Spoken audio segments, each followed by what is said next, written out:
बंदी छोड़ सतगुरु रामपाल जी परमेश्वर जी की जय हो।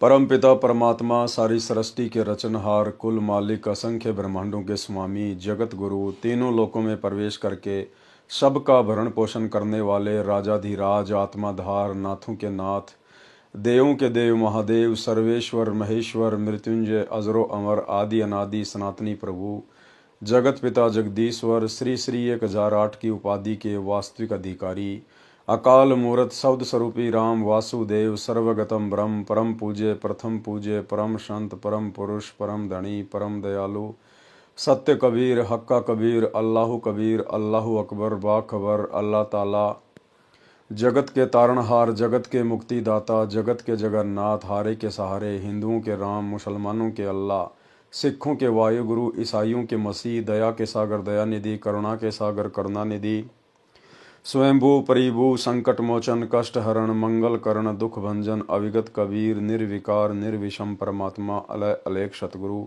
आदि अनादि सतगुरु असली मर्यादा पुरुषोत्तम असली राम असली कृष्ण असली घनश्याम असली मुरारी राजाओं के राजा महाराजाओं के महाराजा शहंशाहों के शहंशाह सम्राटों के सम्राट भगवानों के भगवान अल्लाहों के अल्लाह प्रभुओं के प्रभु मसीहाओं के मसीह सच्चे वाहे गुरु बाबाओं के बाबा पीरों के पीर सेठों के सेठ जगत सेठ सावड़सा सेठ सर्वगुण संपन्न अनंत कोटि कलाओं के स्वामी अनंत कोटि ब्रह्मांडों के नायक योगियों में महायोगी ध्यानियों में महाध्यानी सिद्धों में परम सिद्ध ज्ञानियों में तत्व ज्ञानी ब्रह्म ज्ञानी महाज्ञानी परम ज्ञानी सर्वश्रेष्ठ ज्ञानी विज्ञानी युवा कबीर समरथ कबीर असंवाद अमित ओजा सच्चे रहनुमा करीम अल्लाह सुभान अल्लाह दुनिया के अंतिम पैगंबर 8 सितंबर 1951 से गांव धनाना जिला सोनीपत हरियाणा भारतवर्ष की पावन भूमि पे प्रकट रियल कल की भगवान श्री नारायण साकार हरि श्री बाबा साहिब शब्द स्वरूपी राम संत श्रोमणी सतगुरु रामपाल जी परमेश्वर जी के चरण कमल में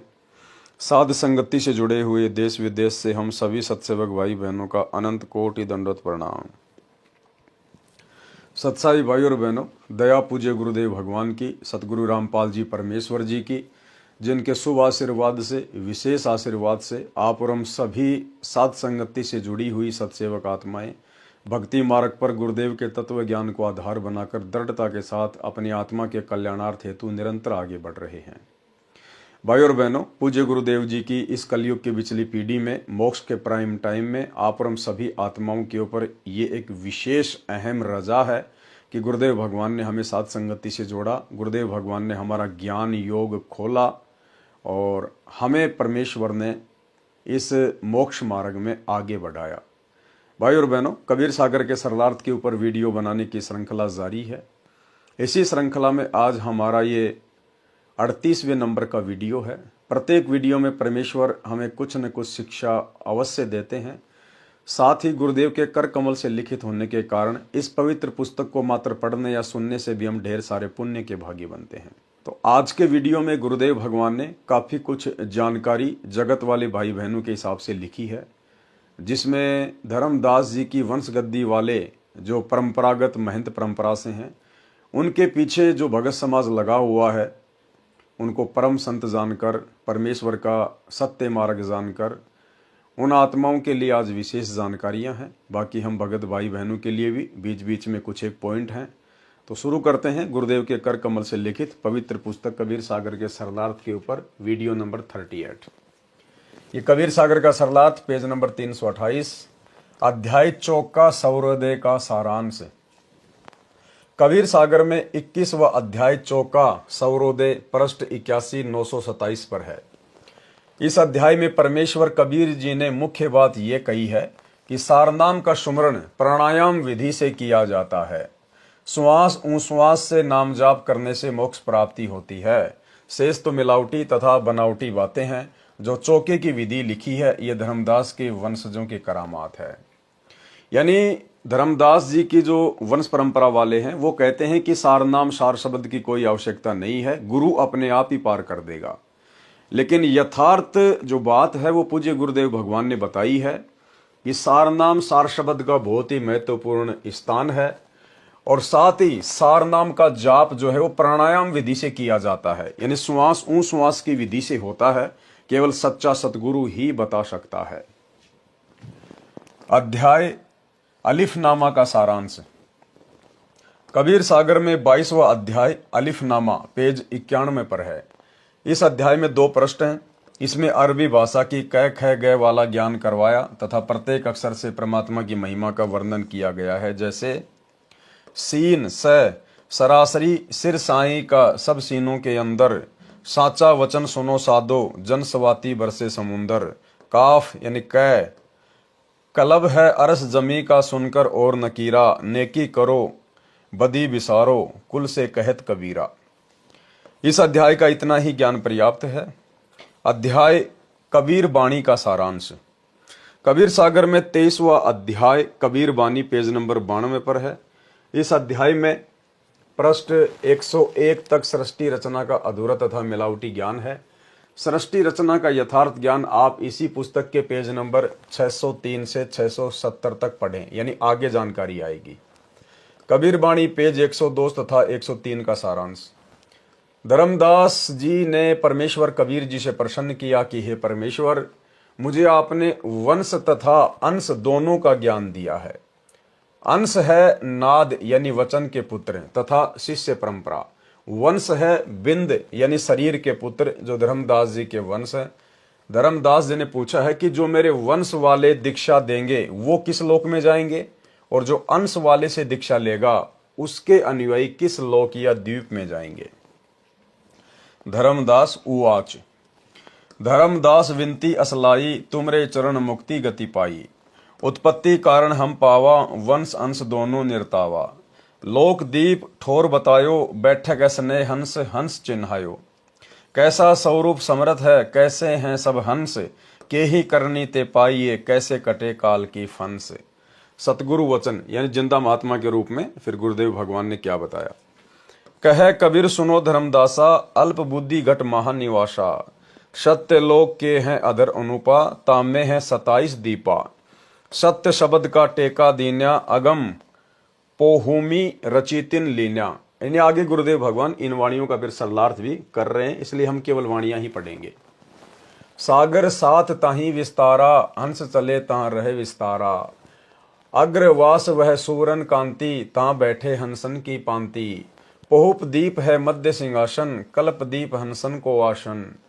अविगत भूषण अविगत सिंगारा, अविगत वस्त्र अविगत आहारा। कमल स्वरूप भूमि है भाई, वहां की उपमा देऊं बताई। आभा चंद्र सूर्य नहीं पावई, भूल चूक के शीस नवावई।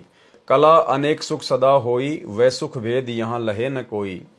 नृत्य हंस पुरुष के संगा, नवसिख रूप बण्यो बहुअंगा। पुरुष रूप को वर्ण भाई, कोटि भानु शशि पार न जाई। छत्र स्वरूप को वर्ण भाई, अविगत रूप सदा अधिकाई।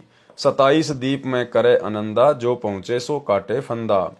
हंस हिरंबर और सोहंगा, श्वेत अरुण रूप दोऊ अंगा। विमल ज्योत को है उजियारा, झलके कला पुरुष में भरा। चारी शब्द का लोक बनावा, 5 स्वरूप ले हंस समावा। सत्य शब्द की भूमि बनाई, क्षमा शब्द आसन निर्माई। सत्य शब्द की भूमि बनाई, क्षमा शब्द आसन निर्माई। धीरज शब्द सो छत्र उजियारा, सुमत शब्द सो वस्त्र पसारा। प्रेम शब्द सो हंस निर्माई, आप शब्द ते लोक समाई। दीपन करे दीप हंस बिहारा, तहां पुरुष निर्मल उजियारा। जब विहंसे मुख मोड़ सुहाई, निरत हेरी विहंसे चितलाई। भावार्थ किया है। परमेश्वर कबीर जी ने कहा है कि हे धर्मदास, तेरी बुद्धि फिर से अल्प हो गई है, यानी मंद बुद्धि की बातें कर रहा है। अब सुन तेरे प्रश्न का उत्तर। सतलोक में 27 द्वीप हैं, 7 सागर हैं। उन द्वीपों में बहुसंख्या में मुक्त भगत यानी हंस रहते हैं। सुंदर वस्त्र पहनते हैं, श्रृंगार किए हैं, आभूषण पहनते हैं। यानी भाई और बहनों, हमने ये जो आभूषण है, सोना चांदी है, ये ज्वेलरी है या हीरे मोतियों की माला है, हमने केवल इस काल के 21 ब्रह्मांड में त्यागनी है। बाकी सतलोक में हमें ज्यों की त्यों सारी की सारी सुविधा मिलेंगी, यहां से भी उत्तम। क्योंकि सतलोक में मन नहीं है, वहां पर काल नहीं है, इसलिए ये चीजें हमें दुखी नहीं करेंगी, हमारे अंदर मान बड़ाई पैदा नहीं करेंगी, अभिमान और अहंकार पैदा नहीं करेंगी। लेकिन जब तक हम इस 21 ब्रह्मांड में हैं, काल के अधीन हैं, तब तक ये सोना चांदी पहनना, ज्वेलरी पहनना, श्रृंगार करना, मेकअप करवाना, ये चीजें हमारे अंदर अहंकार पैदा करेंगी, मान बढ़ाई पैदा करेंगी, जो कि भक्ति मार्ग में सबसे बड़ी बाधक है। इसलिए गुरुदेव भगवान हमें भगत बनाने के लिए इन सब चीजों से दूर करते हैं। अन्यथा यही सारी चीजें हमें सतलोक में मिलेंगी, इससे भी अति सुंदर मिलेंगी। वहां सुंदर वस्त्र पहनते हैं, श्रृंगार किए हैं, आभूषण पहनते हैं। और जो जो भगत भाई बहन अपने गुरुदेव भगवान के वचन को फॉलो ना करके यदि इन सब चीजों का परित्याग नहीं करेंगे, सोना चांदी या नकली ज्वेलरी पहनना नहीं छोड़ेंगे, तो फिर भाई परमात्मा उन आत्माओं को सतलोक में नहीं लेकर जाएंगे और वे आत्मा इसी काललोक की इस झूठी शानो शौकत और मान बढ़ाई में उलझकर रह जाएगी। परमेश्वर रूप की शोभा बताऊं सुन, करोड़ सूर्य और चंद्रमा जितनी शोभा यानी प्रकाश एक रोम यानी शरीर के बाल का है, सिर का छत्र विश्व प्रकाशित है। कबीर बाणी पेज 104 105 का सारांश। धर्मदास जी ने प्रश्न किया था कि किस करनी यानी भक्ति साधना से सतलोक तथा किस करनी यानी भक्ति साधना से अन्य द्वीपों की प्राप्ति होती है। उसका उत्तर देते हुए परमेश्वर कबीर जी ने कहा है कि दीक्षा 3 चरणों में दी जाती है। पाठक जन याद रखें कि कबीर सागर में मिलावट है, उसी की झलक आप पेज 104 पर भी पढ़ सकते हैं। अब यथार्थ ज्ञान बताया जा रहा है। जो 3 चरणों की दीक्षा प्राप्त करके मर्यादा में रहकर साधना करके शरीर त्याग कर जाते हैं, वे सतलोक में जाते हैं। यानी गुरुदेव भगवान हमें जो दीक्षा देंगे और आजीवन जो भगत भाई बहन गुरुदेव की मर्यादाओं में रहकर अपनी भक्ति को सफल करेंगे, वही आत्माएं सतलोक जाने की अधिकारी होंगी। जो नकली गुरुओं से दीक्षा लेकर साधना करते हैं, वे काल के द्वारा निर्मित नकली लोकों में चले जाते हैं। जो ब्रह्मलोक में बनाए हैं, काल जाल में रह जाते हैं। पृष्ठ 105 पर धर्मदास तथा उनकी पत्नी आमिनी देवी को दीक्षा देने का प्रकरण है। 3 अंश की लगन बिचारी, नारी तथा पुरुष उबारी। नारी पुरुष होए एक संगा, सतगुरु वचन दीन सोहंगा। सोहम शब्द है अगम अपारा, ताका धर्मनी मैं कहूँ विचारा। सोहम पेड़ का तना और डारा, शाखा अन्य 3 प्रकारा। अमृत वस्तु बहु प्रकारा, सोहम शब्द है सुमरन सारा। सोहम शब्द निश्चय हो पावे, सोहम डोर गह लोक सिंधावे।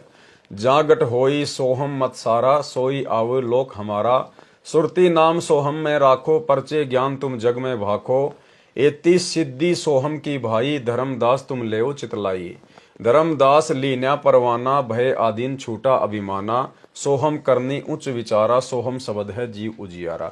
सोहम के गुरुदेव भगवान ने 2 रूप बताए हैं। एक सोहम का मतलब होता है जीव, एक सोहम का मतलब होता है जीव, और एक सोहम है मंत्र, जिसकी साधना से हम इस काल के ऊपर विजय प्राप्त करेंगे।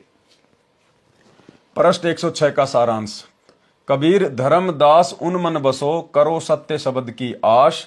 सोहम सार सुमरन है, मुनिवर मरे पियास।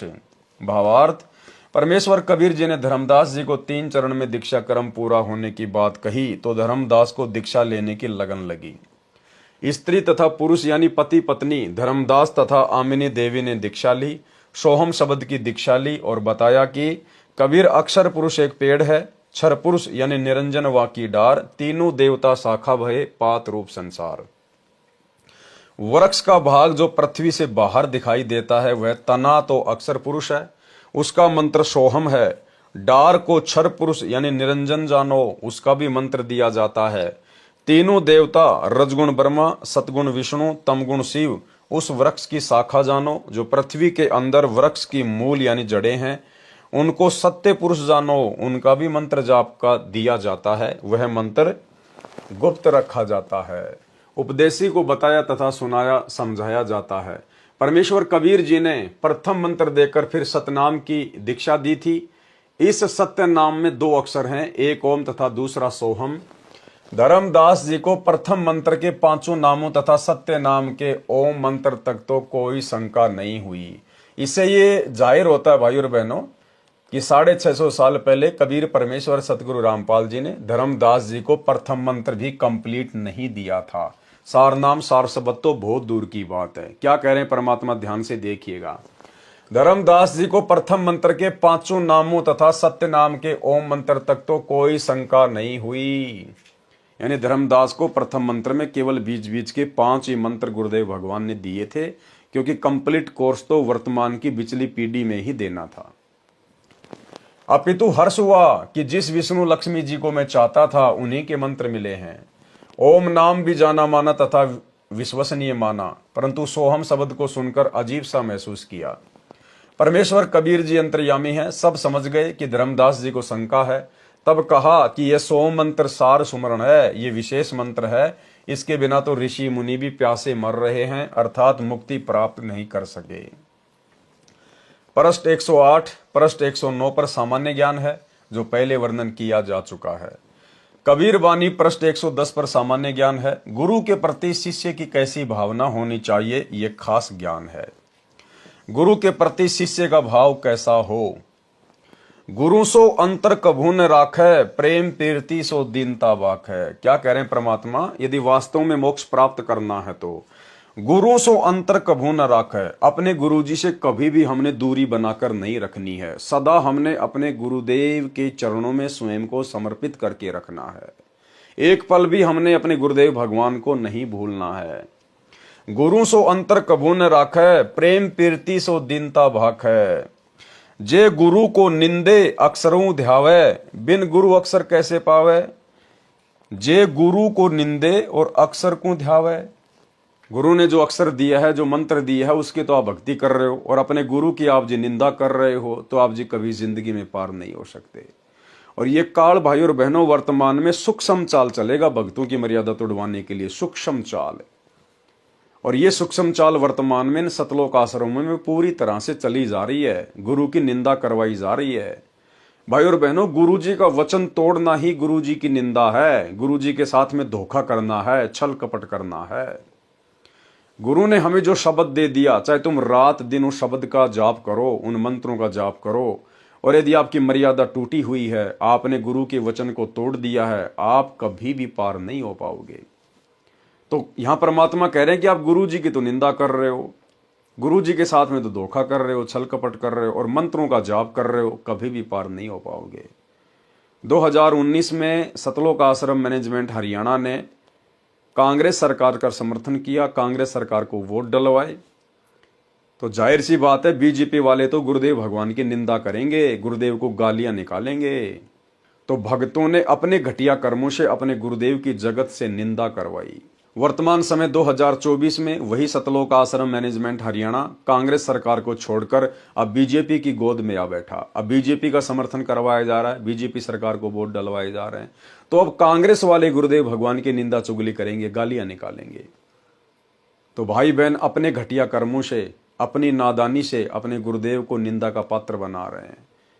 अब भाई आप कितनी मर्यादा में रह लो, कितना आप जी नाम जाप कर लो, कितना अपने आप को भगत मान लो, यदि आपके मनवश कर्मों के कारण और आपके गुरुदेव की जगत निंदा करता है, आपके गुरुदेव को भला बुरा कहता है, तो आप जी सतलोक जाने के अधिकारी नहीं हैं। आप जी सतगुरु के भगत की श्रेणी में नहीं है।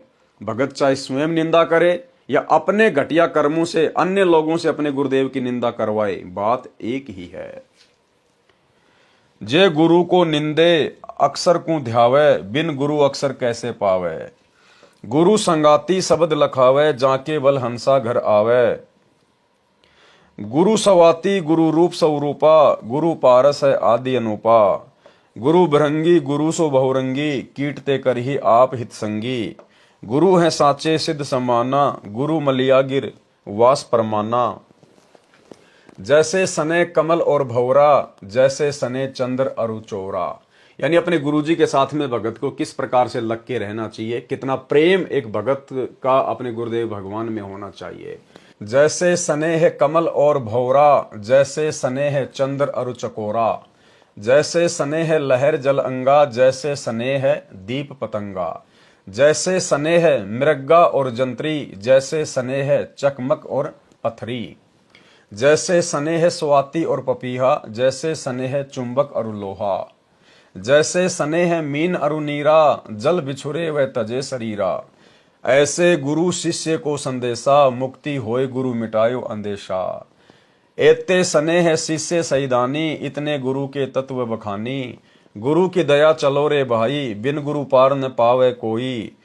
गुरु सोई सत्य शब्द बतावे, और गुरु कोई काम न आवे। साखी उपमा कहाँ दीजिए, पटतर को नाही। पल पल करो जो बंदगी, छिन छिन देखो ताही। परमेश्वर कहते हैं कि गुरु के समान किसी को भी उपमा नहीं दी जा सकती, क्योंकि गुरु के समान कोई दूसरा धरती पर है ही नहीं। भावार्थ, परमेश्वर कबीर जी ने धर्मदास जी को माध्यम बनाकर सर्व भगत समाज को गुरु जी के प्रति शिष्य का कैसा भाव श्रद्धा होनी चाहिए वह बताया है। कहा है कि गुरु जी के समक्ष छल कपट ना करें, शुद्ध हृदय से बात करें। और 2014 बरवाला कांड के बाद केवल गुरु जी के साथ में छल कपट ही किया जा रहा है, धोखाधड़ी ही की जा रही है, गुरु को मानुष मानकर, जैसे उन्हें कुछ नहीं पता। गुरु की गैर हाजिरी में उनकी मर्यादाओं की धज्जियां उड़ाते हुए धनाना गांव के बच्चों के खेलने के लिए 1 करोड़ रुपए की लागत का बैडमिंटन का स्टेडियम बना दिया गया। गुरु जी के साथ में धोखा, छल कपट। सतलोक आश्रम धनाना में 10 एकड़ जमीन में हॉस्पिटल का कार्य शुरू कर दिया गया है। गुरु जी के ज्ञान में मीन मेख, गुरु जी के साथ में धोखा, छल कपट। 2019 में कांग्रेस सरकार को समर्थन करवाना, कांग्रेस सरकार को भक्तों से वोट डलवाना, गुरु जी के साथ में धोखा, छल कपट। 2024 वर्तमान में बीजेपी का समर्थन, बीजेपी को वोट डलवाना, गुरु जी के साथ धोखा, गुरु जी के साथ में छल कपट। भक्तों के दान धर्म को गुंडों की सीबीआई जांच में लगाना, गैंगस्टर आनंदपाल सिंह की सीबीआई जांच का समर्थन करवाना, हरियाणा के जाट आरक्षण में भक्तों को बैठाना, आरक्षण वालों को करोड़ों रुपए चंदे में देना, गुरु जी के साथ में धोखाधड़ी, गुरु जी के साथ में छल कपट। हिंदुओं का पक्ष लेते हुए और मुसलमानों के विपक्ष में खड़े होकर मध्य प्रदेश के सीहोर जिले में विश्व हिंदू परिषद और बजरंग दल के साथ मिलकर रैलियां निकालना। इसके अलावा भी भाई और बहनों, ना जाने कितने कुक्रम हैं जो गुरुदेव भगवान के 2014 में हिसार जेल जाने के बाद उनके पीछे से उनको मानुष मानकर उनके परिवार ने, इन कोऑर्डिनेटरों ने खुद भी अपने कर्म फोड़े हैं और संगत के भी फुड़वाए हैं, और वर्तमान में कर्म फुड़वाने जारी हैं, और आगे भी ना जाने कितने कर्म फुड़वाएंगे जब तक गुरुदेव भगवान जेल से बाहर नहीं आ जाते हैं। परमेश्वर कबीर जी ने धर्मदास जी को माध्यम बनाकर सर्व भगत समाज को गुरु जी के प्रति शिष्य का कैसा भाव श्रद्धा होनी चाहिए वह बताया है। कहा है कि गुरु जी के समक्ष छल कपट ना करें, शुद्ध हृदय से बात करें और विनम्र भाव से बोलें। जो गुरु की निंदा करता है और सत्य साधना त्याग कर काल की भक्ति करता है, उसको गुरु के बिना अविनाशी परमात्मा कैसे मिल सकता है। गुरु शिष्य पतंग दीप सम होई, ऐसा सने कर जो कोई। जैसे फूल पर भंवरा बैठ जाता है, उसमें इतना मस्त हो जाता है, रात्रि के समय फूल बंद हो जाता है, भंवरा मर जाता है, परंतु साथ नहीं छोड़ता।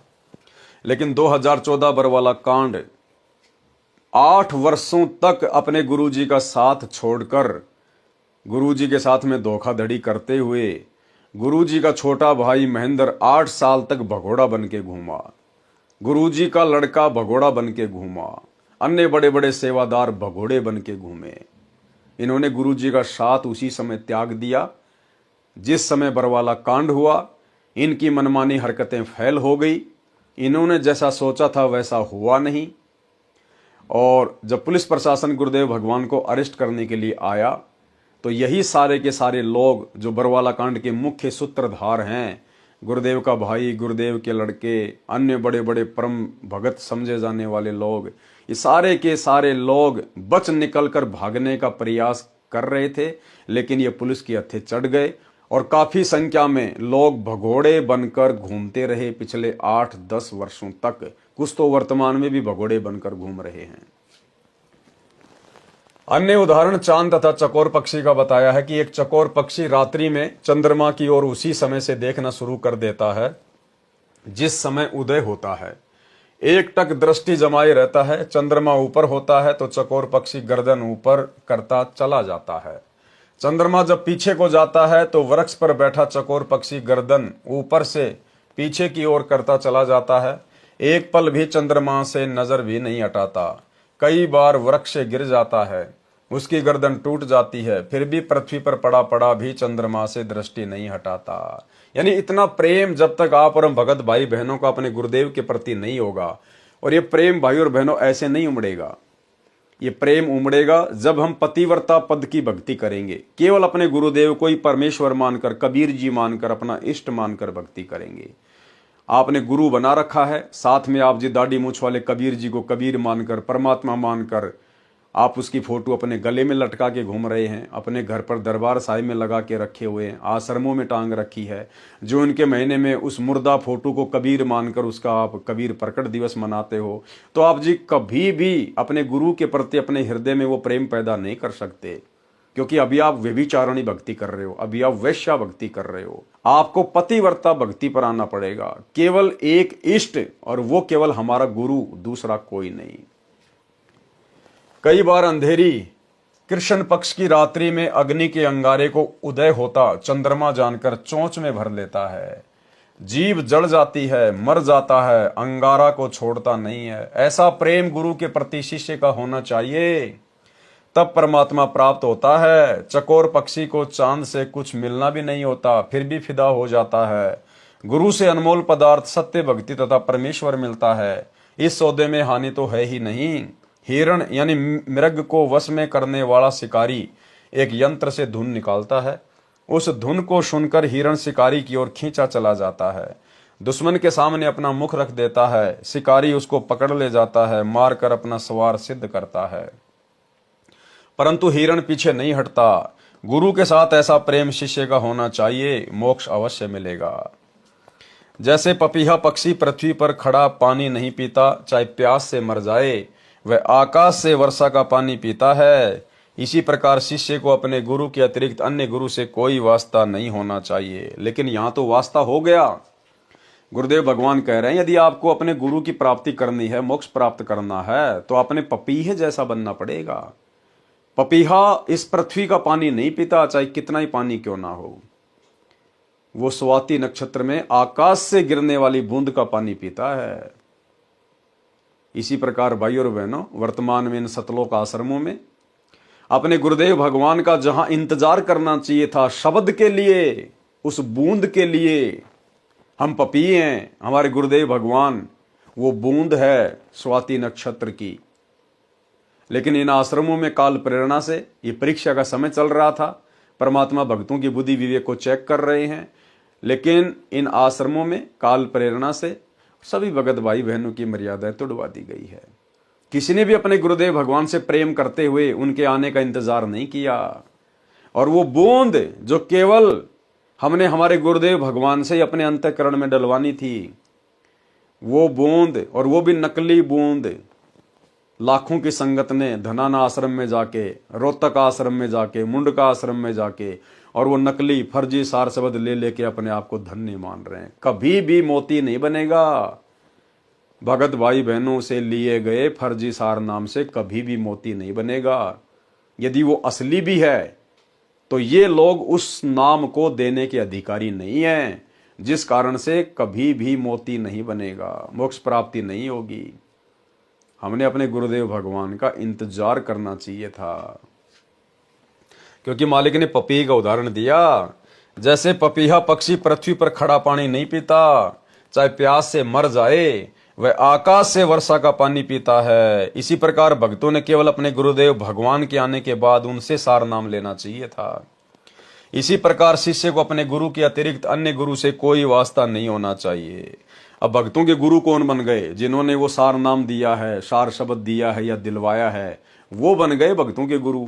गुरु भगवान तो जेल में बैठे हुए हैं और अपने जैसे दो कोड़ी के जीवों से वो नकली नाम लेके अपने गले में माला पहन के और अपने आप को धन्य समझ रहे हैं।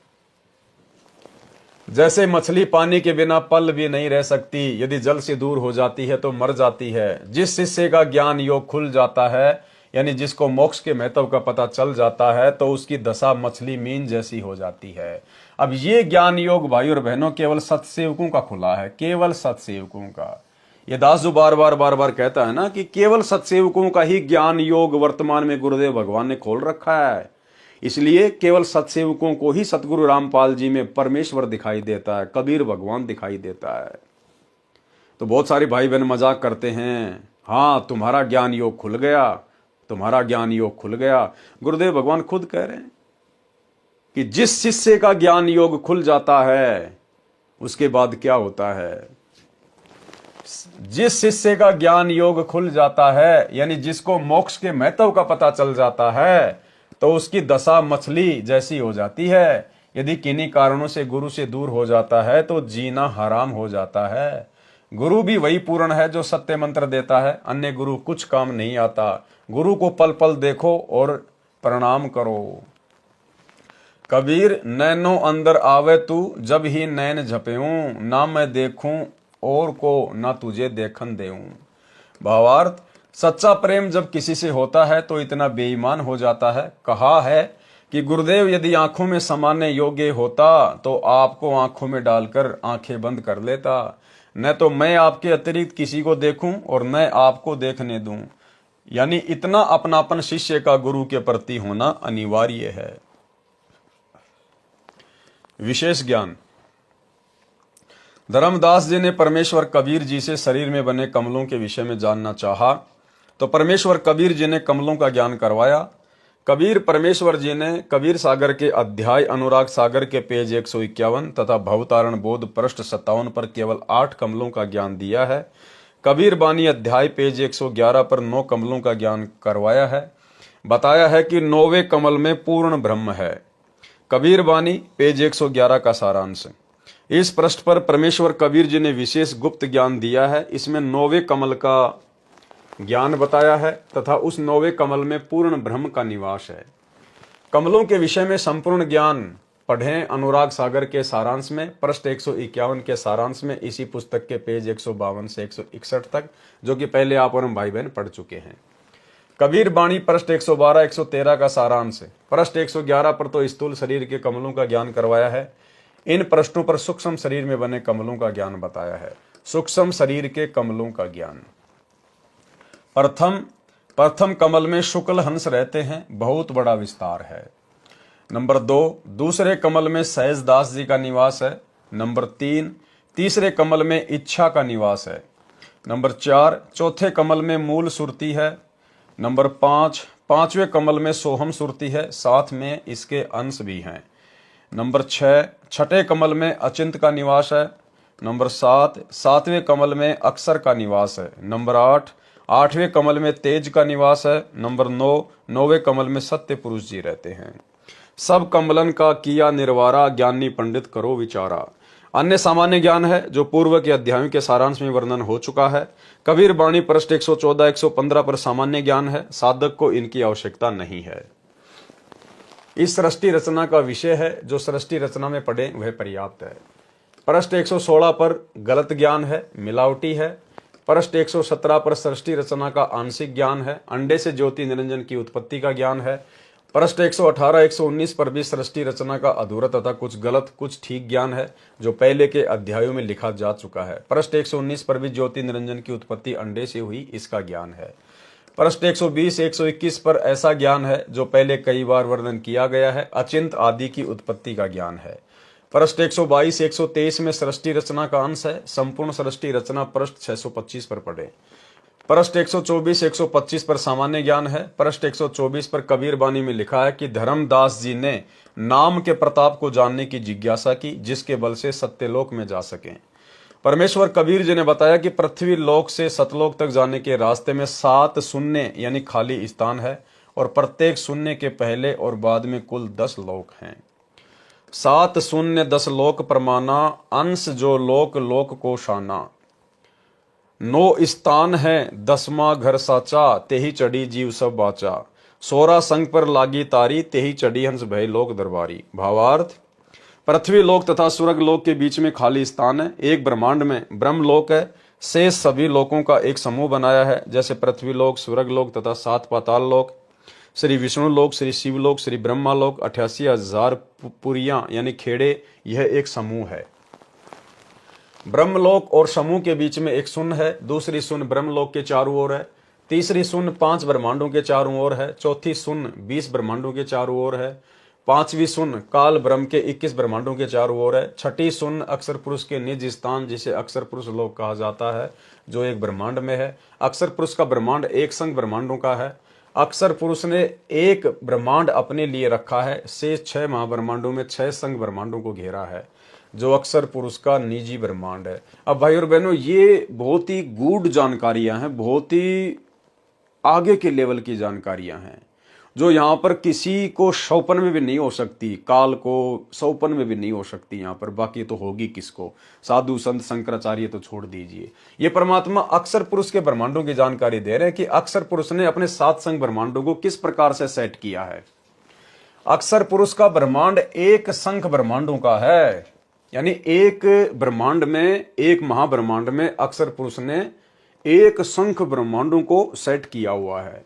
अक्सर पुरुष ने एक ब्रह्मांड अपने लिए रखा है, शेष 6 महाब्रह्मांडों में 6 संख ब्रह्मांडों को घेरा है। जो अक्सर पुरुष का निजी ब्रह्मांड है, उसके और भंवर गुफा के बीच में 6ठी सुन है। 7वीं सुन अक्सर पुरुष के लोक यानी 7 संख ब्रह्मांडों का क्षेत्र और सत्यलोक के बीच में है। इस प्रकार 9 स्थान अर्थात मुकाम है। 10वां लोक सत्यलोक है, जिसको सच्चा लोक कहा है। 9 स्थान कौन से हैं? अब ये इतनी गहरी जानकारियां हैं भाई और बहनों, वैसे आप और हमें इसकी विशेष आवश्यकता नहीं है, लेकिन ये कबीर सागर में कोड वर्ड में लिखी हुई है, इसलिए परमेश्वर ने यहां पर सरल करके लिखी है। 9 स्थानों तथा सतलोक का ज्ञान। जीव पृथ्वी लोक पर विराजमान है। भक्ति की कमाई इन्हीं 2 पाताल तथा स्वर्ग लोकों में नष्ट करता है। पाताल लोक स्वर्ग लोक में फंसा है, यहां से निकलना है। ये 2 लोक तो स्थान, फिर तीनों देवताओं के लोक, ब्रह्मलोक, विष्णु लोक, शिवलोक व दुर्गा का लोक, ये 4 स्थान हैं। फिर ब्रह्मलोक ये 1 स्थान है। कुल 2 + 4 + 1 = 7, ये 7 स्थान हैं। फिर 21वां ब्रह्मांड जो काल ब्रह्म का निजी स्थान है, वह 8वां मुकाम है तथा अक्सर पुरुष का लोक ये कुल 9 स्थान अर्थात मुकाम है और 10वां लोक सतलोक है। इस प्रकार ये 10 मुकाम है। शरीर में बने कमलों में भी यही व्यवस्था है। नंबर 1 पाताल लोक में गणेश का लोक है। नंबर 2 उसके बाद ब्रह्मा शांतरी का लोक है। नंबर 3 विष्णु तथा लक्ष्मी जी का लोक है। नंबर 4 फिर महादेव तथा पार्वती जी का लोक है। नंबर 5 दुर्गा का लोक है। नंबर 6 त्रिकुटी का स्थान स्वर्ग लोक के अंदर है। नंबर 7 7वां काल ब्रह्म लोक है। अन्य 2 लोक ऊपर हैं। ज्योति निरंजन का निज स्थान तथा अक्सर पुरुष का निज स्थान पृथ्वी लोक को इसलिए नहीं गिना जाता कि ये रास्ते में नहीं आता, यहां से जीव प्रस्थान करता है। 10वां सत्य पुरुष का लोक सत्य लोक है। पृष्ठ 125 पर 16 लोकों का ज्ञान है। यह सतलोक के अंदर द्वीप हैं जो 27 द्वीपों से भिन्न हैं। इनमें परमेश्वर के वे वचन पुत्र तथा उनका परिवार रहता है जो सृष्टि की शुरुआत में 16 वचनों से उत्पन्न किए थे। सृष्टि रचना में पढ़े इनकी उत्पत्ति तथा नाम। इस पृष्ठ पर यह भी स्पष्ट किया है कि भजन अर्थात नाम जाप के प्रताप से सब द्वार खुलेंगे, यानी प्रत्येक कमल से मार्ग मिलेगा तथा लोकों के द्वार अर्थात दरवाजे खुलेंगे। पाताल पांजी से जीव उबारा, भजन प्रताप से उदरे दवारा। कबीर बानी पृष्ठ 126 से 129 का सारांश। इन पृष्ठों पर अचिंत तथा अक्सर पुरुष के द्वीपों में जाकर ज्ञान देने का प्रकरण है जो काल ब्रह्म के लोक में रहने वालों को जानना आवश्यक नहीं है। यानी ये बहुत ही उच्च कोटि का ज्ञान है। सतलोक में परमेश्वर उन द्वीपों में जाकर क्या क्या ज्ञान देते हैं, किन किन को ज्ञान देते हैं, जो आप और हमारे यहाँ पर किसी काम के विशेष नहीं है, क्योंकि ये ज्ञान है जो उच्च स्तर का है। काल जाल में फंसे प्राणियों को जो आवश्यक है उसका खुलासा यानी स्पष्टीकरण किया जाएगा। ये ज्ञान सतलोक में बने लोकों में रहने वालों के लिए आवश्यक है। पृष्ठ 130 131 पर सामान्य ज्ञान है, यानी परमेश्वर फिर सतलोक में भी हमें आगे की भक्ति का ज्ञान देते हैं ऊपर के लोकों में जाने के लिए।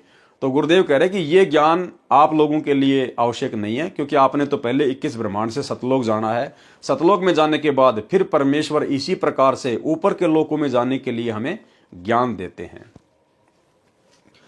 पृष्ठ 130 131 पर सामान्य ज्ञान है। कबीर बानी पृष्ठ 132 से पृष्ठ 137 का सारांश।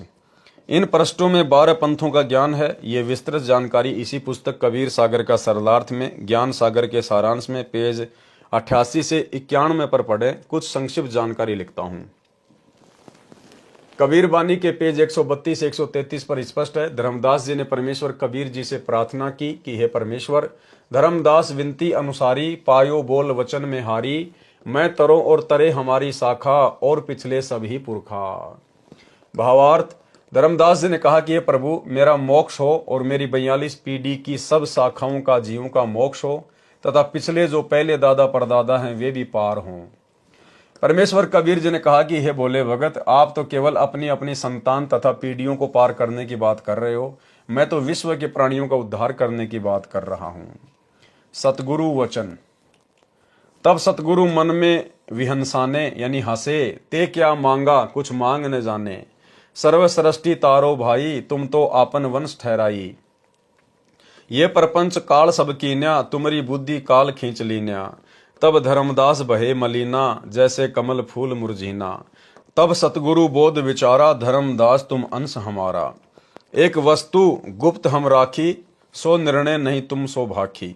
नौतम सुरती हमारी शाखा, सात सुरती जो उत्पत्ति भाखा। आठवीं सुरती तुम चली आए, नौतम सुरती हम गुप्त छिपाए। नौतम सुरती बचन निज मोरा, जाहिते पल्ला ने पकड़े चोरा। भावार्थ। परमेश्वर कबीर जी ने धर्मदास जी से कहा कि हे धर्मदास, तेरी बुद्धि काल ने खींच ली है, यानी संकीर्ण बुद्धि कर दी।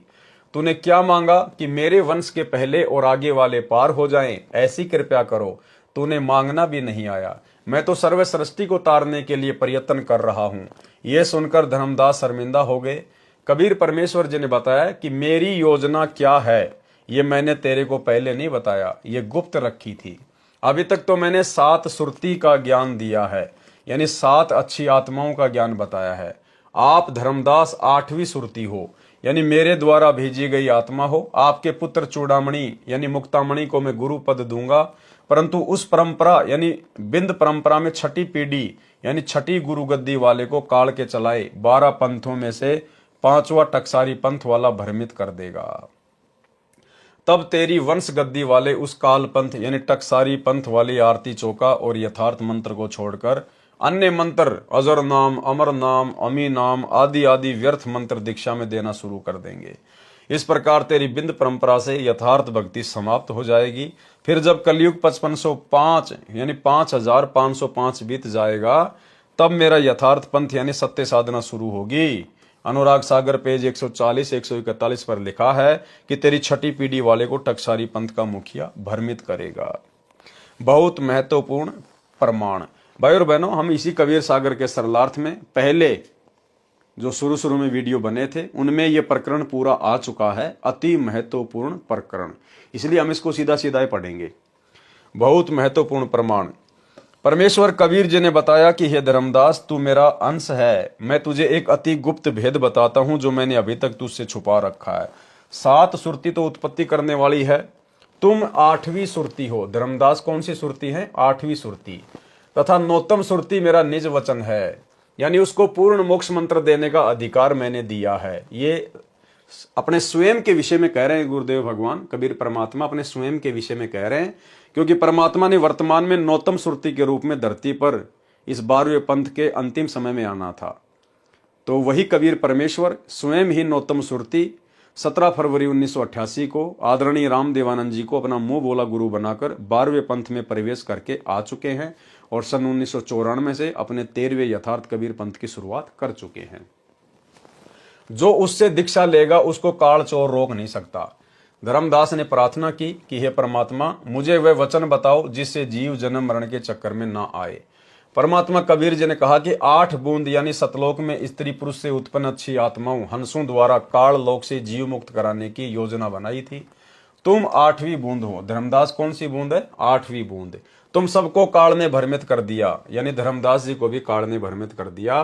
अब 9वीं बूंद कौन? सतगुरु रामपाल जी। नौतम सुरती को संसार में भेजूंगा, उसका जन्म भी तुम्हारी तरह बूंद से यानी माता पिता से होगा, यानी लोक दिखावे में होगा, सांसारिक दृष्टि में होगा, वैसे उनका जन्म नहीं होता। तब युगबंध हुए धर्मदास नौतम सुरत बूंद प्रकाश 8 बूंद की जुगति बनाई, नौतम से 8वीं बूंद मुक्ताई। अब धर्मदास सहित उन सभी आत्माओं का वर्तमान में उस 9वीं बूंद यानी नौतम सुरती सतगुरु रामपाल जी परमेश्वर जी से मुक्ति करवाई जाएगी। उस एक बूंद से तेरे सहित 8वीं बूंद तथा तेरे बूंद बिंद वाले 42 वंश पार कर दिए, यानी आशीर्वाद दे दिया। वंश 42 बूंद तुम्हारा, 100 में 1 बूंद से तारा। हे धर्मदास, तू मेरी 8वीं सुरती है जो संसार में भेजा है। कलयुग 5505 वर्ष बीत जाने पर मेरा यथार्थ 13वां कबीर पंथ चलेगा। उसको चलाने वाली मेरी नौतम सुरती होगी। स्वयं परमात्मा ही होंगे, अपने आप को छुपा रहे हैं। वह 9वीं आत्मा मेरा निज वचन यानी सत्य नाम सार शब्द लेकर जन्मेगा। अब बताओ भाई, अब वो नौतम सुरती कौन है? उसके द्वारा चलाए पंथ में जो नाम दीक्षा लेगा तो काल चोर उसको रोक नहीं पाएगा। अब वो नौतम सुरती स्वयं सतगुरु रामपाल जी भगवान कबीर परमात्मा है। और क्या कहा जा रहा है उनके बारे में, वह नौवीं आत्मा मेरा निज वचन यानी सत्य नाम सार शब्द लेकर जन्मेगा। अब बताओ दादा गुरु जी ने किसको सार शब्द दिया भाई? जब स्वयं सतगुरु रामपाल जी भगवान सार शब्द लेकर प्रकट हुए हैं, क्योंकि ये परमेश्वर हैं, इनके अलावा तो शब्द किसी के पास है ही नहीं। तो बताओ फिर इनका गुरु कौन होगा जिससे ये शब्द लेंगे? तो आदरणीय राम देवानंद जी 650 साल पहले जिस प्रकार कबीर परमेश्वर जी ने सांसारिक दिखावे में, लोक दृष्टि में पंडित रामानंद जी को अपना मुंह बोला गुरु धारण किया था, ठीक इसी प्रकार से वर्तमान में उसी कबीर परमेश्वर सतगुरु रामपाल जी ने आदरणीय राम देवानंद जी को उसी प्रकार लोक दिखावे में अपना मुंह बोला गुरु धारण किया, केवल गुरु शिष्य परंपरा को बनाए रखने के लिए। अन्यथा वो सार शब्द तो परमेश्वर के पास ही होता है। और यहां पर संकेत भी कर दिया गुरुदेव ने, वह नौवीं आत्मा मेरा निज वचन यानी सत्य नाम सार शब्द लेकर जन्मेगा। उसके द्वारा चलाई पंथ में जो नाम दीक्षा लेगा तो काल चोर उसको रोक नहीं पाएगा। धर्मदास उवाच, धर्मदास दोई कर जोरा, कहो बचन सोई सतगुरु मोरा। सोई बचन कहो समझाई, जेहि ते जीव सृष्टि में न आई। सतगुरु उवाच, 8 बूंद की जुगति बनाई, नौतम ते 8 बूंद मुक्ताई। बिना गुरु को भेद नहीं पावे, युग बंद होवे तो हंस कहावे। यह भावार्थ परमेश्वर कबीर जी ने कहा कि हे धर्मदास, मेरी योजना 8 अच्छी आत्माओं को काल लोक में जन्म देकर जीव उद्धार करने की थी, परंतु वे 8 भी काल के वश होकर भटक रही हैं। जन्म से 8वीं बूंद यानी माता पिता के बीज से बने मानव शरीर वाली 8वीं आत्मा तुम हो। उन 8 का भी उद्धार 9वीं बूंद यानी मानव जन्म प्राप्त अच्छी आत्मा से होगा। कबीर वाणी पृष्ठ 133 पर अधिकतर मिलावटी तथा बनावटी वाणी है, जिनका प्रसंग से मेल नहीं होता। केवल धर्मदास जी की विनती ठीक है, जिसमें परमेश्वर से पूछा है कि मेरे नारायण पुत्र की शिक्षा दीक्षा कैसे चलेगी।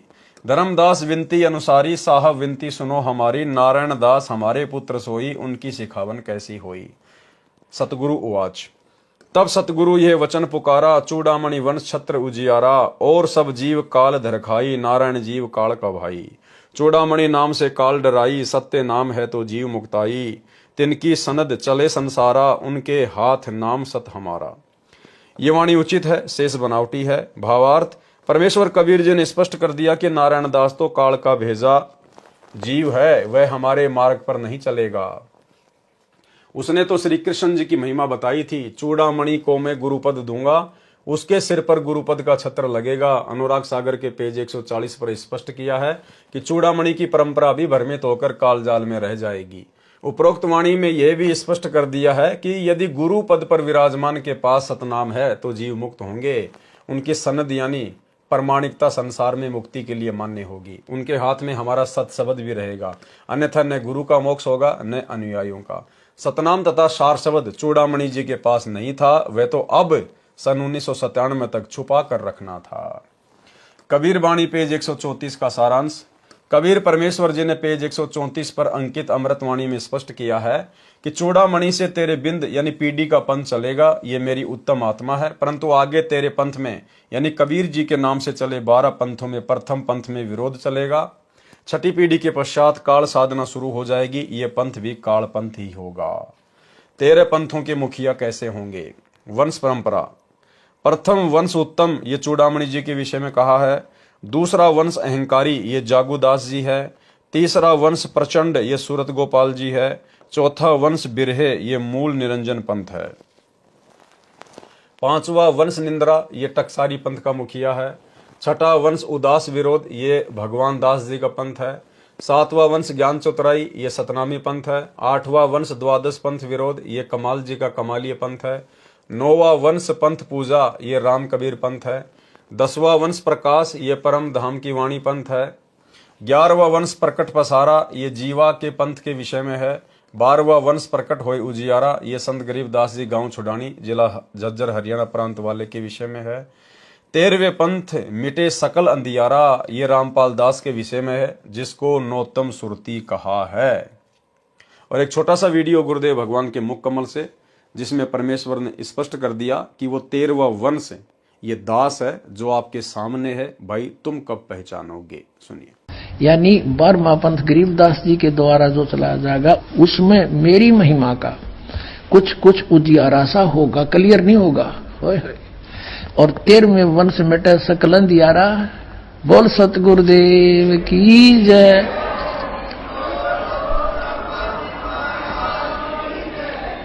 ये 13वां वंश ये दास है जो आपके सामने बैठा है। भाई बच्चों आप कद पहचानोगे। 13वें वंश मिटे सकल अंधियारा, ये रामपाल दास के विषय में है, जिसको नौतम सुरती कहा है। सवसम वेद बोध पृष्ठ 155 पर भी 12 पंथों के नाम लिखे हैं। जब तेरी पीढ़ी चली आवे, मुक्तामणि तभी प्रकटाई, धर्म कबीर होए प्रचारा, जहां तहां सतगुरु सुयस उचारा। कबीर वाणी पृष्ठ 135 981 पर अधूरा तथा मिलावटी ज्ञान है। कबीर वाणी के पृष्ठ 136 982 137 983 का सारांश। कबीर वाणी अध्याय में 12 पंथों का ज्ञान है। द्वादश पंथ चलो सो भेद। 12 पंथों के विषय में कबीर चरित्र बोध पेज 1835 1870 पर तथा सवसम वेद पृष्ठ 155 पर भी लिखा है। कबीर परमेश्वर जी ने स्पष्ट किया है कि काल मेरे नाम से 12 पंथ चलाएगा। उनसे दीक्षा प्राप्त जीव वास्तविक ठिकाने यानी यथार्थ सत्य स्थान अमरलोक को प्राप्त नहीं कर सकेंगे। इसलिए धर्मदास भविष्य का ज्ञान मैंने कह दिया है, जो इस प्रकार है। प्रथम वंश तो उत्तम कहा है, वह प्रथम पंथ का प्रवर्तक चूड़ामणि यानी मुक्तामणि होगा, और अन्य शाखा जो चूड़ामणि के वंश में शाखाएं होंगी वे भी काल के पंथ होंगे। पाठकों से निवेदन है कि यहाँ पर धर्मदास के वंश वाले महंतों ने चूड़ामणि को 12 काल के पंथों से भिन्न करने की कुचेष्टा की है। यहाँ वाणी में गड़बड़ की है। प्रथम पंथ जागू दास वाला बताया है। कबीर सागर के कबीर चरित्र बोध अध्याय में पृष्ठ 1870 पर जागू दास का दूसरा पंथ लिखा है और नारायण दास का प्रथम पंथ लिखा है। नारायण दास जी तो कबीर पंथी था ही नहीं, वह तो कृष्ण पुजारी था। वहां पृष्ठ 1870 कबीर चरित्र बोध में भी चालाकी करके चूड़ामणि जी को हटाकर नारायण दास लिखा है, परंतु कबीर बानी पृष्ठ 134 पर प्रथम वश उन्नतम चूड़ामणि रख दिया, जो कबीर वाणी अध्याय के इस पृष्ठ 136 पर 12 पंथों में जो प्रथम पंथ जागू दास का लिखा है उससे लेकर आगे 12 पंथ पूरे नहीं होते। चूड़ामणि जी को मिलाकर पूरे 12 पंथ होते हैं। यहाँ पर नारायण दास का नाम नहीं है। पृष्ठ 1870 कबीर चरित्र बोध पर नारायण दास का प्रथम पंथ लिखा है। 12वां पंथ संत गरीबदास जी वाला है।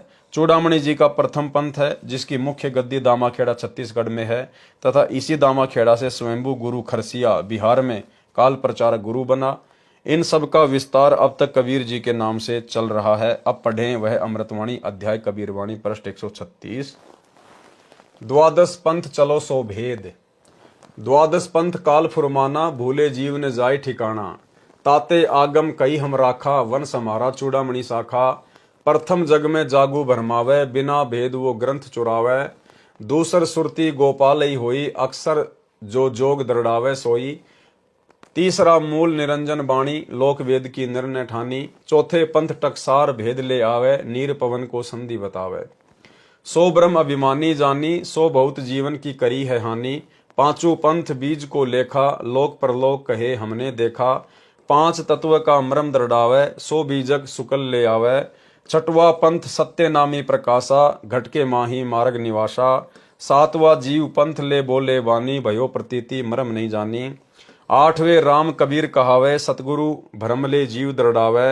9वें ज्ञान की काल दिखावे, भई प्रतीत जीव सुख पावे।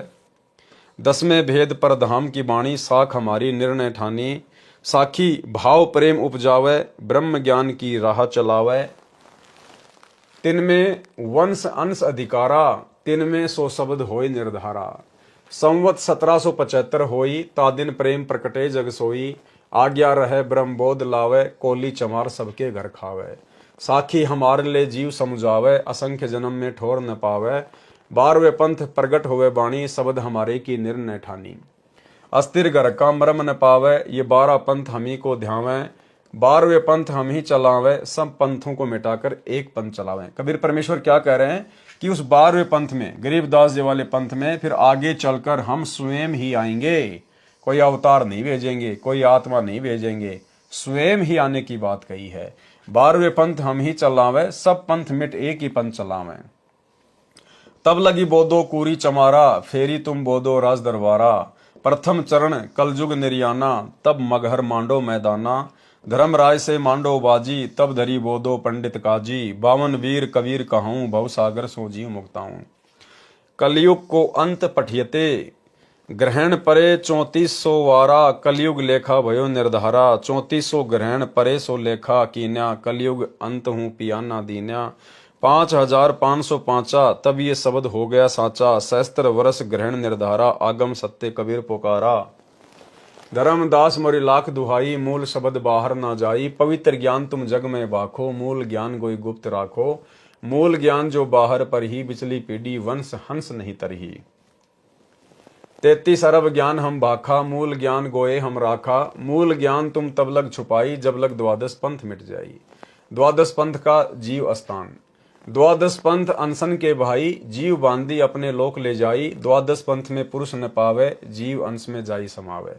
भावार्थ, कबीर परमेश्वर जी ने काल के 12 पंथों का वर्णन करके 13वें पंथ का ज्ञान भी दिया है। प्रथम पंथ चूड़ामणि जी जो धर्मदास जी के दूसरे पुत्र थे, जो परमेश्वर कबीर जी के आशीर्वाद से आमिनी देवी की कोख से जन्मे थे। फिर उनको परमेश्वर कबीर जी ने गुरुपद प्रदान किया था। अनुराग सागर पृष्ठ 140-41 पर स्पष्ट कर ही रखा है कि चूड़ामणि यानी मुक्तामणि की बिंद परंपरा अर्थात संतान की चलाई गुरु गद्दी में छठी पीढ़ी से सत्य भक्ति समाप्त हो जाएगी और काल वाले नकली कबीर पंथ टकसारी पंथ वाला आरती चौका तथा कबीर सागर में अध्याय सुमरण बोध पृष्ठ 22 पर लिखा शब्द यानी पूरा शब्द आरती की तरह दीक्षा में देना शुरू कर दिया। वर्तमान में धर्मदास जी की गद्दी पर चल रहा दीक्षा मंत्र यह है जो सुमरण बोध के पृष्ठ 22 पर लिखा है, जो इस प्रकार है। सुमरण 5 नाम, आदि नाम, अजर नाम, अमी नाम, पाताले सप्त सिंधु नाम, आकाशे अदली निज नाम, यही नाम हंस को काम। खोलो कूची खोलो कपाट, पांजी चढ़े मूल के घाट। ब्रह्म भूत का बांधो गोड़ा, कह कबीर प्रमाण। 5 नाम ले हंसा सत्य लोक समान। ये पूरी आरती उनका नाम मंत्र है जो धर्मदास जी की छठी पीढ़ी से शुरू किया गया था, जो वर्तमान 2013 तक चल रहा है। इसको 5 नाम कहते हैं। वास्तविक 5 नाम कमलों को खोलने के हैं, जो मेरे द्वारा 13वें पंथ वाले रामपाल दास द्वारा दिए जा रहे हैं। यही मंत्र जो मैं प्रथम चरण दीक्षा में देता हूं, इसके बीच वाले 5 मंत्र श्री चूड़ामणि पुत्र श्री धर्मदास जी को परमेश्वर कबीर जी ने दिए थे। सतनाम और सार शब्द नहीं दिया था। इन्हीं 5 नामों को आगे दीक्षा रूप में देने के लिए चूड़ामणि जी को आज्ञा दी थी, जिनको 5वें काल पंथी टकसारी पंथ वाले ने यह तर्क देकर छुड़वा दिए कि ये भक्ति तो देवी देवताओं की है। कबीर साहिब ने तो सतपुरुष की भक्ति करने को कहा है, ये तो काल पूजा है। उसने कबीर सागर के सुमरण बोध पृष्ठ 22 पर लिखी 5 नाम की महिमा की वाणी ही दीक्षा रूप में देनी शुरू कर दी। इस वाणी में तो बताया है कि जो 5 नाम का मंत्र यानी दीक्षा ये अजर अमर है, आदि से चला आ रहा है। इससे और सतनाम सारनाम की संधि से पूर्ण मोक्ष होगा। ये दीक्षा धर्मदास जी के संतान जो वर्तमान में दामाखेड़ा प्रांत छत्तीसगढ़ में महंत गद्दी चलाकर प्रदान कर रहे हैं। अब उपरोक्त कबीर वाणी पृष्ठ 136 तथा 137 पर लिखी अमृतवाणी को समझाते हैं। नंबर 1, इसमें प्रथम पंथ चूड़ामणि जी तथा उसके आगे जितने भी धर्मदास वाली संतान से शाखाएं चल रही हैं, ये सब नकली कबीर पंथ हैं जो काल द्वारा चलाए हैं। ये सब एक पंथ माना जाता है क्योंकि सब में वही टकसारी पंथ वाली काल साधना प्रचलित है। दूसरा जागूदास, तीसरा सूरत गोपाल, चौथा मूल निरंजन पंथ, 5वां टकसारी पंथ, छठा बीज का लेखा यानी भगवान दास पंथ, 7वां सतनामी पंथ, 8वां कमाल पंथ, 9वां राम कबीर पंथ, 10वां जीवा पंथ, 11वां परधाम की वाणी पंथ, 12वां संत गरीबदास गांव छुडानी धाम प्रांत हरियाणा पंथ। कबीर वाणी अध्याय के पृष्ठ 136 पर अंतिम पंक्ति से 12वें पंथ का वर्णन प्रारंभ होता है। संवत 1775 हुई, तादिन प्रेम प्रकटे जग सोई। भावार्थ, विक्रमी संवत 1774 में संत गरीबदास जी का जन्म हुआ था। यहाँ पर गलती से 1775 लिखा गया है। फिर पृष्ठ पर 137 पर वाणी लिखी है। 12वें पंथ प्रकट होए वाणी, शब्द हमारे का निर्णय ठानी। साखी हमारी ले जीव समझावे, असंख्य जन्म ठोर नहीं पावे। अस्थिर घर का मरम नहीं पावे, ये 12 पंथ हम ही को ध्यावे। 12वें पंथ हम ही चली आवे। 12वें पंथ में परमेश्वर कबीर जी ने कहा कि हम खुद ही चल कर आएंगे। सब पंथ मिटा एक ही पंथ चलावें, प्रथम चरण कलयुग निर्याना, तब मगर मांडो मैदाना। भावार्थ, कबीर परमेश्वर जी ने बताया है कि 12वें पंथ का प्रवर्तक संवत 1774 में जन्म लेगा।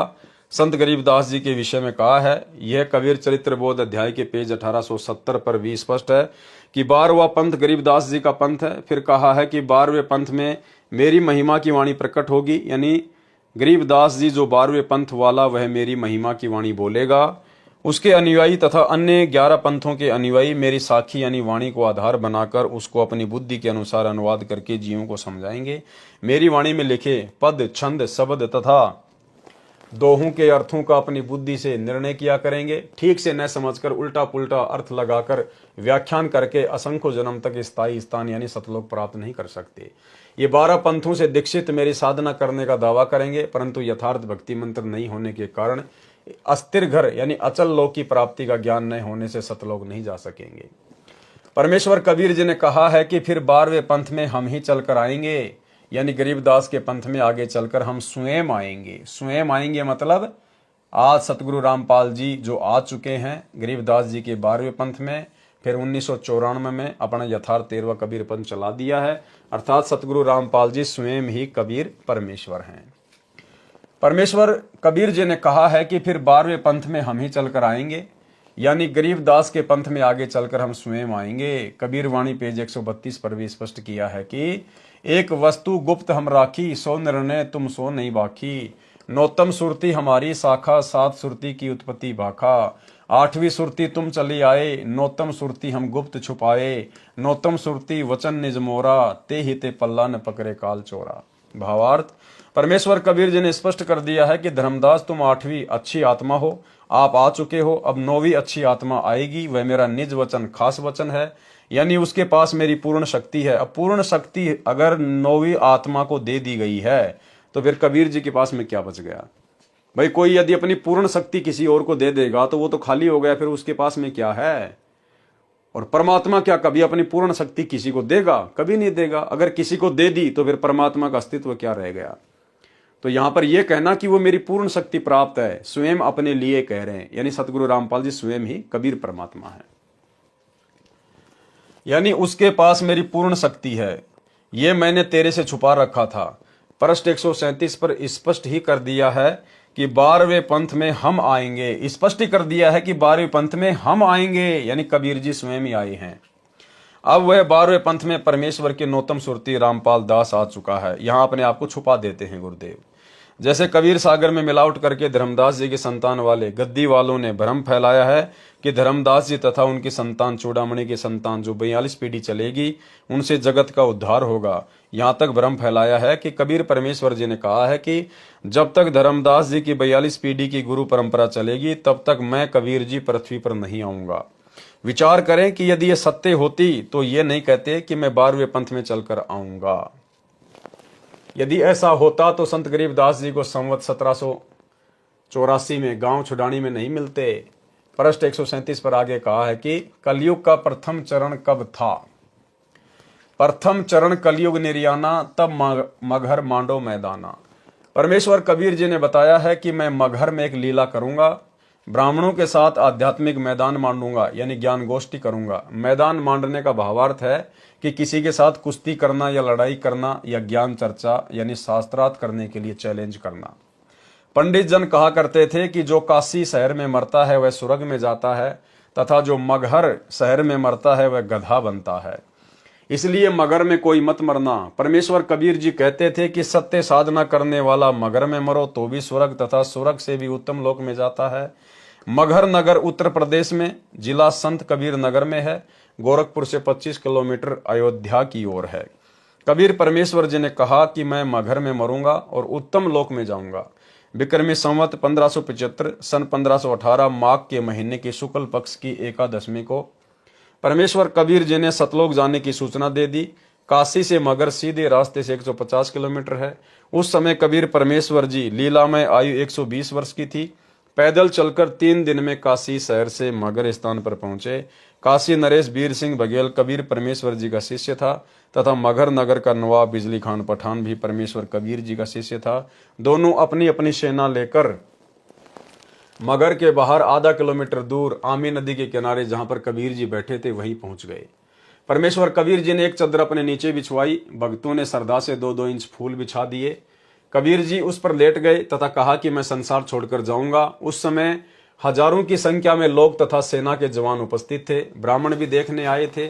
परमेश्वर कबीर जी ने कहा कि मेरा शरीर नहीं मिलेगा, क्योंकि बिजली खान पठान मुसलमान था। वह कह रहा था कि हम अपने गुरु का अंतिम संस्कार मुसलमान रीति से करेंगे। वीर देव सिंह हिंदू था, उसने कहा कि हम अपने गुरु जी का अंतिम संस्कार हिंदू रीति से करेंगे, यदि बातों से बात नहीं बनी तो युद्ध करके लेंगे। परमेश्वर जी ने कहा कि आपको मेरी शिक्षा का क्या असर हुआ, आप आज भी हिंदू तथा मुसलमान को भिन्न भिन्न मान रहे हैं। क्या कहा परमेश्वर ने उस समय कि आप आज भी हिंदू तथा मुसलमान को अलग अलग मान रहे हो। और ये गलती वर्तमान में भी कर डाली भाई और बहनों। वर्तमान में भी जो सतलोक आश्रमों से भाई बहन जुड़े हुए हैं, गुरुदेव का परिवार है, ये कोऑर्डिनेटर हैं, इनकी बुद्धि भी वर्तमान में बिजली खान पठान और वीर सिंह बघेल जितनी ही काम कर रही है। उस समय भी परमात्मा ने उन दोनों को धमकाया कि तुमको मेरी शिक्षा का क्या असर हुआ, तुमने क्या ज्ञान समझा, आज भी तुम हिंदू और मुसलमान दोनों को अलग अलग मान रहे हो। और यही गलती वर्तमान में काल ने करवा दी सतलोक आश्रम मैनेजमेंट हरियाणा से। अभी कुछ ही दिन पहले बांग्लादेश के मुसलमानों के खिलाफ भारत में बजरंग दल और विश्व हिंदू परिषद के लोगों ने मध्य प्रदेश के सीहोर में देवास में एक रैली का आयोजन किया, जिसमें बांग्लादेश के मुसलमानों के खिलाफ विरोध प्रदर्शन किया गया। और सतलोक आश्रम मैनेजमेंट हरियाणा वालों ने, हमारे गुरु भगत भाई बहनों ने बढ़ चढ़कर उस रैली में हिस्सा लिया। मुसलमानों के विरोध में बजरंग दल वालों के साथ में मिलकर संत रामपाल जी के शिष्यों ने उस रैली में हिस्सा लिया। तो भाई और बहनों, आज भी ये लोग गुरुदेव भगवान के ज्ञान को नहीं समझ पा रहे। ज्ञान गंगा पुस्तक खोलने से पहले जो चौपाई लिखी है, ये लोग उसको भी नहीं समझ पाए कि जीव हमारी जाति है, मानव धर्म हमारा, हिंदू मुस्लिम सिख ईसाई धर्म नहीं कोई न्यारा। आज भी संत रामपाल जी के भगत अपने आप को हिंदू ही मान रहे हैं। अरे हिंदू मान रहे हैं तभी तो मुसलमानों के विरोध में इन्होंने प्रदर्शन किया। अगर ये अपने आप को मानव धर्मी मान रहे होते, सत्सेवकों की तरह, जिस प्रकार हम सात संगति से जुड़े हुए सत्सेवक भाई बहन अपनी अपनी फेसबुक आईडी पर हर जगह लिखते हैं मानव धर्मी पवन दास, मानव धर्मी सुरेश दास, मानव धर्मी पूजा दासी, इस प्रकार से अगर ये लोग जो सतलोक आश्रमों से जुड़े हुए हैं यदि अपने आप को मानव धर्मी मान रहे होते, जो कि संत रामपाल जी का धर्म है, आदि सनातन मानव धर्म, तो ये कभी भी मुसलमानों के विरोध में हिंदुओं के साथ मिलकर प्रदर्शन नहीं करते, जलती हुई आग में घी डालने का काम नहीं करते। तो आज भी ये लोग वही गलती कर रहे हैं। इतना ज्ञान लेने के बाद कलयुग की पिछली पीढ़ी में जो गलती 650 साल पहले वीर सिंह बघेल और बिजली खान पठान ने की। और क्या कहा उनको परमात्मा ने? परमेश्वर जी ने कहा कि आपको मेरी शिक्षा का क्या असर हुआ, आप आज भी हिंदू तथा मुसलमान को भिन्न भिन्न मान रहे हो। आप लड़ाई करोगे तो ठीक नहीं होगा। परंतु उनको कोई असर नहीं था, वे अंदर से लड़ाई करने के लिए पूरी तरह तैयार थे।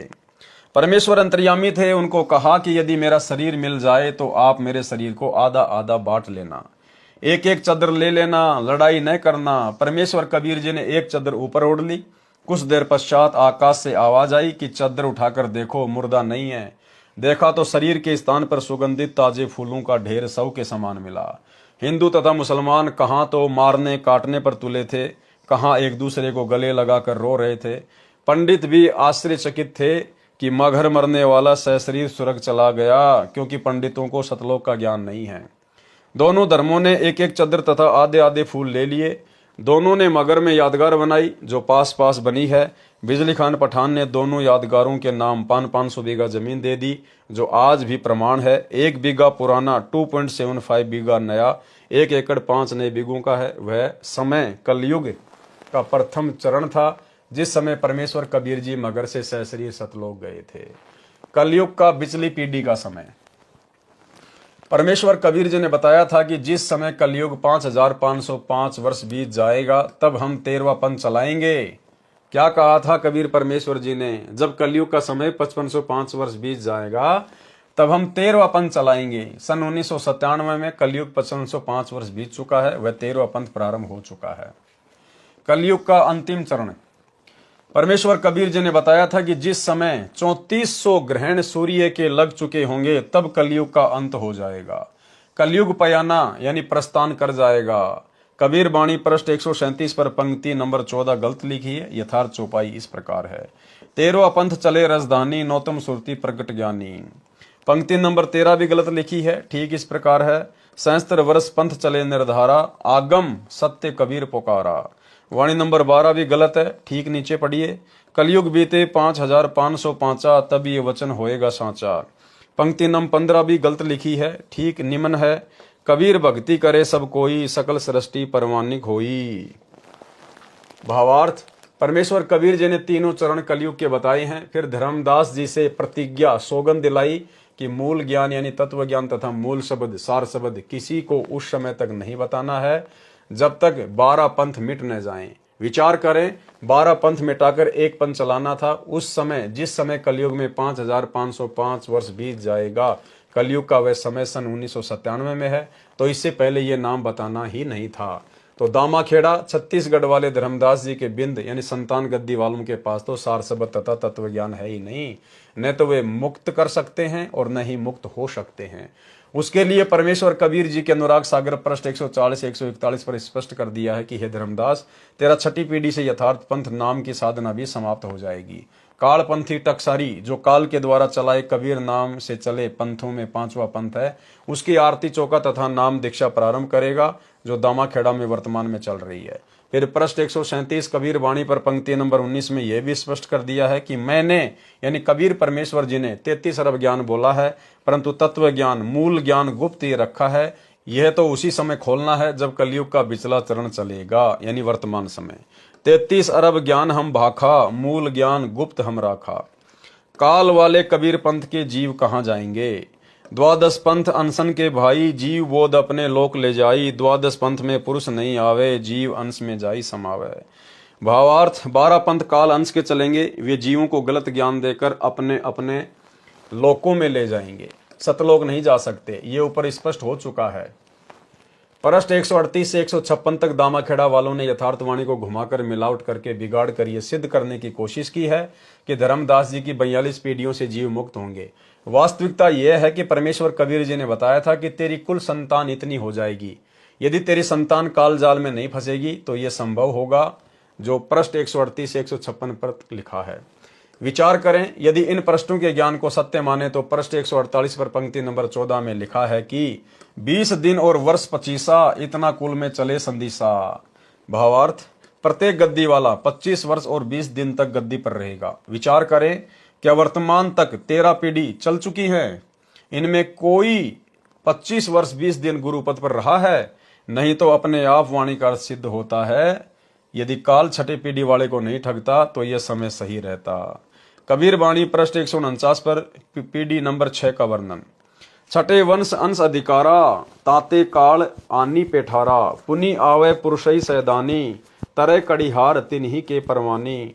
370 7,000 वंश अंश संग उतरे पारा। भावार्थ, ये स्वयं मान रहे हैं कि छठी पीढ़ी में काल घुसपैठ करेगा। फिर कहा है कि पुरुष फिर आवेगा, उनसे पार हुए। विचार करें, वाणी में लिखा है कि अंश वंश उतरे पारा। ये वाणी भविष्य में होने वालों का संकेत नहीं कर रही है।